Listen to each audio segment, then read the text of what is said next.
Did Ukraine kill its own soldiers? Did it shoot down a Russian plane and kill prisoners of war or POWs being transported for prisoner swap?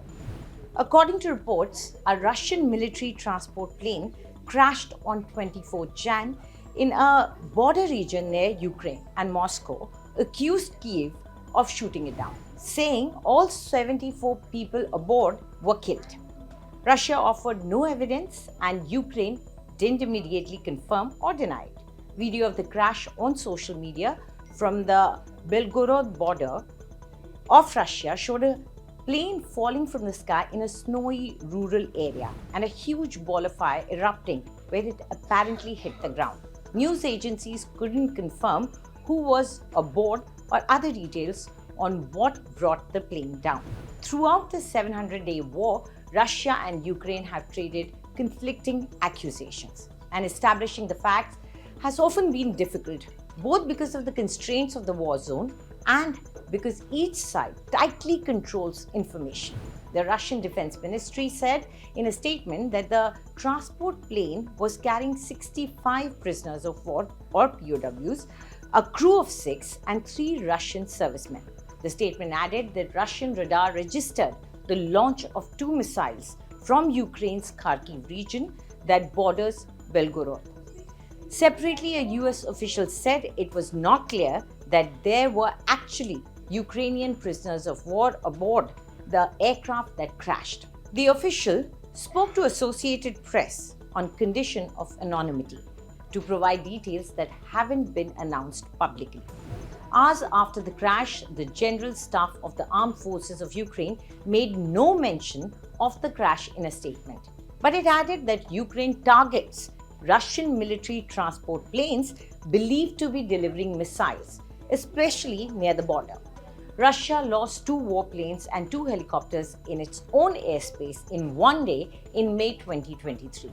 Kiev officials initially denied involvement but later said they had used Patriot missiles to hit the aircraft. The Kharkiv and the Belgorod regions have long been a focus of the fighting between the neighbors, including airstrikes with missiles and drones. The Russian military said the POWs were being flown to the region for a prisoner swap when the plane was downed at 11:15 in the morning local time. Ukrainian military intelligence confirmed a swap was due to take place, but said it had no information about who was on the plane. Moscow didn't ask for specific airspace to be kept safe for a certain length of time, as has happened in past exchanges, it said in a statement. Ukrainian President Volodymyr Zelensky said Ukraine would push for an international investigation of what happened. He said it is necessary to establish all the facts as much as possible, considering that the plane crash occurred on Russian territory beyond our control. He added, it was obvious Russians are playing with lives of Ukrainian POWs, with feelings of their relatives and emotions of our society. At a news conference at the United Nations, Russian Foreign Minister Sergei Lavrov called for an emergency meeting later on Wednesday of the UN Security Council, saying he had no concern about the international community believing Moscow's allegations. But the Security Council already had a meeting scheduled to hear from many countries that didn't get to speak at Tuesday's ministerial meeting on the Israel-Hamas war. And France, which holds the Council's presidency, indicated the emergency Ukraine meeting would take place on Thursday afternoon. Russian officials and lawmakers questioned whether there should be further prisoner swaps between Moscow and Kyiv.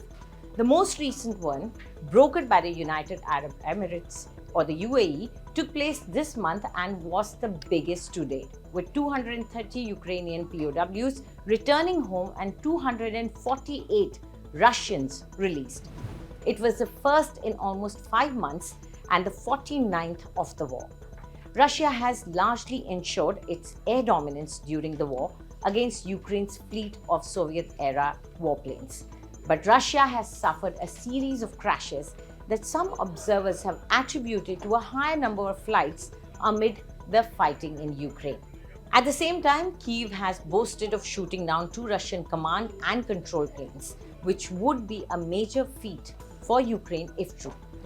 Cross-border attacks on Russia's Belgorod region also have increased, with the deadliest one killing 25 people in December. The 1,500-kilometer front line in the war has been largely static amid a second winter of fighting. As both sides seek to replenish their weapons stockpiles, the war recently has focused on long-range strikes.